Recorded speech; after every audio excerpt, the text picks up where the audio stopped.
कई बार हमारी जिंदगी में कुछ ऐसे हादसे हो जाते हैं जो हमसे सब कुछ छीन लेते हैं और कभी जो खोया है उससे कई गुना ज्यादा मिल जाता है। जरूरी नहीं है कि हर बार किस्मत धोखा ही दे, हो सकता है कि ऊपर वाला इससे भी कुछ बेहतर सोच रहा हो। इस बार मेरा पहला प्यार सीरीज में हम आपको बता रहे हैं एक ऐसी ही लव स्टोरी के बारे में जिसके प्यार ने उसकी अंधेरी दुनिया में उजाला ही उलाजा कर दी। पढ़िए उस गुमनाम लड़की की पहले प्यार की कहानी। उसी की जुबानी। मेरा नाम रोशनी है और मैं बिहार के एक छोटे से गांव की रहने वाली हूँ।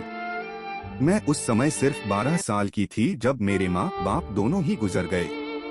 मेरा आगे पीछे कोई नहीं था, तो मेरे मुंह बोले मामा मुझे अपने साथ दिल्ली ले आए। मामी को मेरा घर पर रहना बिल्कुल पसंद नहीं था। वो दिन रात मुझे गाली देती, मारती, पीटती रहती थी। मैंने चौथे क्लास तक की पढ़ाई कर रखी थी और मैं आगे पढ़ना चाहती थी, लेकिन पढ़ाई तो दूर मामा मामी मुझे सोने तक नहीं देते थे। जानवरों से भी बदतर सलूक करते थे मेरे साथ। वो दिन आज तक याद है जब मेरे मामा ने पैसों के लालच में आकर मुझे कोठे पर बेच दिया था। मैं रोती रही, उनके सामने गिड़गिड़ाती रही, लेकिन उन्होंने मेरी एक न सुनी और मुझे अपने साथ एक ऐसी बदबूदार, अंधेरी और गंदी जगह ले गए जहां का माहौल देखकर मुझे घिन आ रही थी। वहां एक कमला मौसी थी जिन्होंने मुझे अपनी गले से लग और बोला कि तुझे परेशान होने की जरूरत नहीं है, बस आज से तेरा यही घर है और हम सब तेरा परिवार। खुश रहेगी तो मजे में रहेगी, नहीं तो यहाँ तुझे सब तेरा जीना मुश्किल कर देंगे। मुझे ये भी समझाया गया कि जब मैं 18 साल की हो जाऊंगी तो मेरी मुँह मांगी कीमत मिलेगी कमला मौसी को और तब मुझे कोई हाथ भी नहीं लगाएगा। देखते देखत कब 2 साल बीत गए पता ही नहीं चला। यहाँ के सभी लोग मुझे बहुत प्यार करते थे। कमला मौसी तो मुझे अपनी बेटी मानती थी। सच बताऊं तो मैं भी खुश थी कि कम से कम नरक से छुटकारा जो मिला था। अब मेरी बस एक ही ख्वाहिश थी कि जितना समय मिला है कम से कम उसमें आगे की पढ़ाई ही पूरी कर लूं। बाद में जो होना था वो तो मुझे पता ही था, इसीलिए मैं अपना आज बर्बाद करना नहीं चाहती थी। उन दिनों हमारे कोठे पर एक सोशल वर्कर आईं।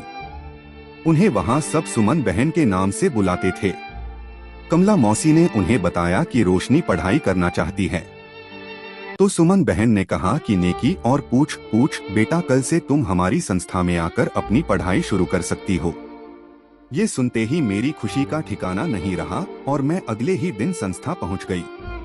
वहां मेरी मुलाकात सुशील से हुई।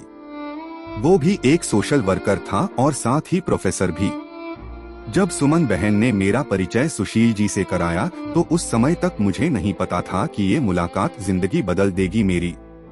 सुशील जी के अलावा भी वहाँ और कई टीचर थे जो हम जैसी लड़कियों को पढ़ाई में हेल्प करते थे। यहाँ हमें 5 साल की पढ़ाई 1 साल में पूरी कराई जाती थी, साथ आगे पढ़ने की स्कॉलरशिप भी मिलती थी। समय धीरे धीरे बढ़ता जा रहा था, लेकिन जब सुशील जी मुझसे बात करते तो मानो वक्त थम सा जाता था। उनकी मुस्कुराहट मेरा दिन बना देती थी। एक बार सुशील जी ने मुझसे कहा कि अगर मैं एग्जाम में अच्छे नंबर लाऊंगी तो मैं कुछ भी उनसे मांग सकती हूँ। फिर क्या था, रिजल्ट आया और मेरे अच्छे नंबर ही नहीं बल्कि बहुत ही अच्छे नंबर आए थे और साथ ही मुझे विदेश में पढ़ाई करने की स्कॉलरशिप भी मिल गई थी। कमला मौसी की आंखों में आंसू थे। उन्होंने कहा, हर कोई मुझसा किस्मत वाला नहीं होता जो कोठे से बिना अपनी इज्जत गंवाए बाहर चला जाए। ऊपर वाले की करम थी मुझ पर जो मुझे ये मौका मिला। कमला मौसी ने मुझे कोठे के नियमों से आजाद कर दिया और मेरे पंख खोल दिए उड़ने के लिए। मैं बहुत खुश थी। शर्त के मुताबिक सुशील जी ने कहा कि बताओ तुम्हें क्या चाहिए। बहुत घबरा गई थी मैं कि कैसे कहूँ मुझे आप चाहिए, आपका प्यार, आपका साथ चाहिए जिंदगी भर के लिए। मैंने बहुत हिम्मत जुटाई और सुशील जी को बोल दिया कि मुझे आप चाहिए। ये सुनकर सुशील जी हैरान रह गए। उन्होंने कहा कि तुम्हारा कहने का मतलब क्या है? तो मैंने उन्हें आई लव यू कहा। लेकिन सुशील जी ने मुझे गले लगाने की बजाय मुझे एक जोर का थप्पड़ मारा और कहा कि तुम जैसे लोग होते ही ऐसे हो, उंगली दो तो हाथ पकड़ लेते हो। तुम जैसे लोगों से तो बस हवस मिटाई जाती है, प्यार नहीं किया जाता।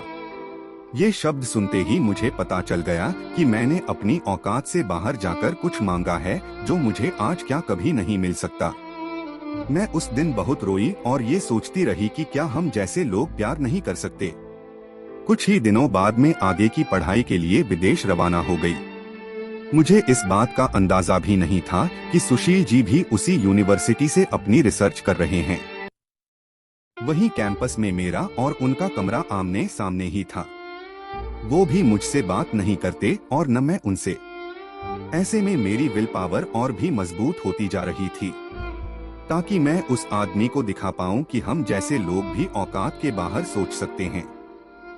और देखते ही देखते मेरी पढ़ाई भी पूरी हो गई और मुझे एक बड़ी कंपनी में सॉफ्टवेयर इंजीनियर की पोस्ट भी मिल गई।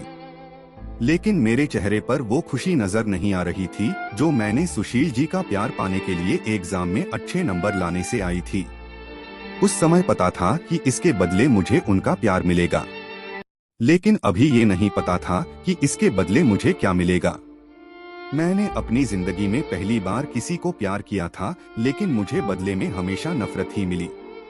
लेकिन अगले दिन जो होने वाला था उसकी तो कल्पना भी नहीं की थी मैंने कभी। जैसे ही मैं दिल्ली एयरपोर्ट पहुंची तो मैंने देखा कि कमला मौसी और बाकी सब लोग गाजे बाजे के साथ मेरे स्वागत के लिए खड़े थे। और तभी एक लड़का मेरे पास आता है और कहता है कि रोशनी, क्या तुम मेरी जिंदगी का उजाला बनोगी, मुझसे शादी करोगी? मैं तुमसे बहुत प्यार करता हूँ। वो लड़का कोई और नहीं बल्कि सुशील जी थे। उन्होंने बताया कि वो भी मुझसे प्यार करते हैं, लेकिन अगर उस समय वो इनकार नहीं करते तो मुझे आज जो मुकाम मिला है वो शायद मैं उन प्यार के पलों में भुला बैठती।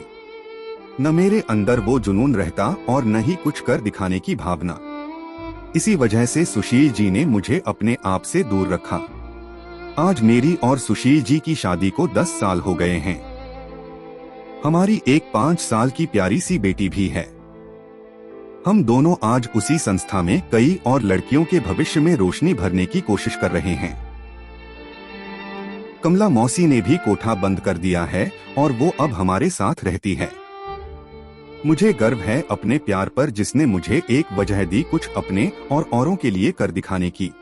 तो दोस्तों, यह थी हमारी आज की कहानी। उम्मीद करते हैं आपको भी पसंद आई होगी। आपका क्या कहना है इस कहानी के बारे में कमेंट करके हमें जरूर बताएं।